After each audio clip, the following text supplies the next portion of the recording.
بسم اللہ الرحمن الرحیم، السلام علیکم ورحمۃ اللہ وبرکاتہ۔ دوستو، میں عبدالوہاب قاسمی ایک بار پھر آپ کی خدمت میں حاضر ہوا ہوں۔ جس بیڈ روم کے اندر قرآن مقدس رکھا ہوا ہو، دینی کتابیں رکھی ہوئی ہوں، احادیث کی کتابیں رکھی ہوئی ہوں، یا المیرہ کے اوپر قرآن مجید رکھا ہوا ہو، یا المیرہ کے اندر قرآن مجید رکھا ہوا ہو، یا اسی طریقے سے دیواروں پر ڈیکوریٹ کی شکل میں قرآن مقدس چسپا ہو، چپکایا ہوا ہو، لٹکایا ہوا ہو، یا فریم کی شکل میں لگا ہوا ہو۔ عام طور سے یہ دیکھا جاتا ہے کہ ایسے بیڈ روم کے جب نئی نئی شادی ہوتی ہے، ابھی شادی کا موقع چل رہا ہے، جب نئی نئی شادیاں ہوتی ہے تو گفٹ میں بہت ساری چیزیں اس طریقے کی ملتی ہیں جس میں اللہ کا نام لکھا ہوا جاتا ہے، محمد صلی اللہ علیہ وسلم کا نام لکھا ہوا جاتا ہے، یا کچھ نقوش ایسے ہوتے ہیں کہ جس میں قرآن مقدس کی آیات ہوتی ہیں۔ مثال کے طور پر ھذا من فضل ربی، یہ قرآن مقدس کی آیت ہے، اس کا ترجمہ یہ ہے کہ یہ میرے رب کا فضل ہے۔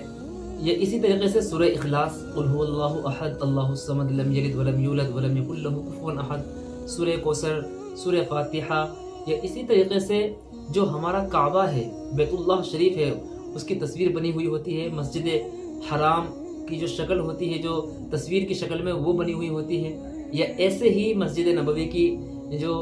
میناریں ہوتی ہیں، یہ گنبد ہوتا ہے، یا بہرحال کچھ بھی ہو جو اسلامی نظریے سے جس کو ہم عقیدت کی نظر سے دیکھتے ہیں، اور ہمارے لیے سب سے جو عقیدت کی نظر سے جو ہم دیکھتے ہیں وہ ہے قرآن مقدس، جو اللہ کا کلام ہے۔ تو اگر ایسے بیڈ روم کے اندر یہ چیزیں ہوتی ہے کہ جب شادیاں ہوتی ہیں تو اس میں ڈیکوریٹ کیا جاتا ہے، دلہے کا کمرہ سجایا جاتا ہے، تو اس میں دیواروں پر اس طریقے سے سجا دیتے ہیں، لٹکا دیتے ہیں۔ تو ایسے بیڈ روم کے اندر ہم بستری کرنا، شب زفاف منانا، پہلی رات منانا، یا اسی طریقے سے آپس میں جب رہتے ہیں میاں بیوی تو اس میں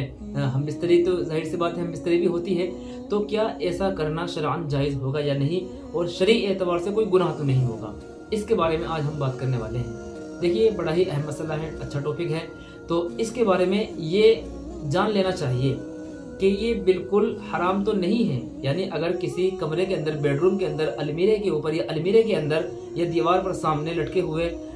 نقوش کی شکل میں قرآن مقدس کی آیات وغیرہ ہوں، یا جو اسلامی تقدس کی چیزیں ہوتی ہیں، جو اسلام کی پاکیزہ چیزیں ہوتی ہیں، اگر وہ لٹکی ہوئی ہیں، یا قرآن مقدس کی یا حدیث کوئی لٹکی ہوئی ہے، کلمہ وغیرہ لکھا ہوا ہے، تو اس طریقے سے ان کے اوپر کپڑا ڈال دینا چاہیے، کپڑا ڈھانپ کر کے ہم بستری کرنا چاہیے، یہ بہتر ہے، یہ ادب کا تقاضا ہے۔ ورنہ تو اگر قرآن کریم ظاہر ہو رہا ہے، نظر آ رہا ہے، اور پھر کسی نے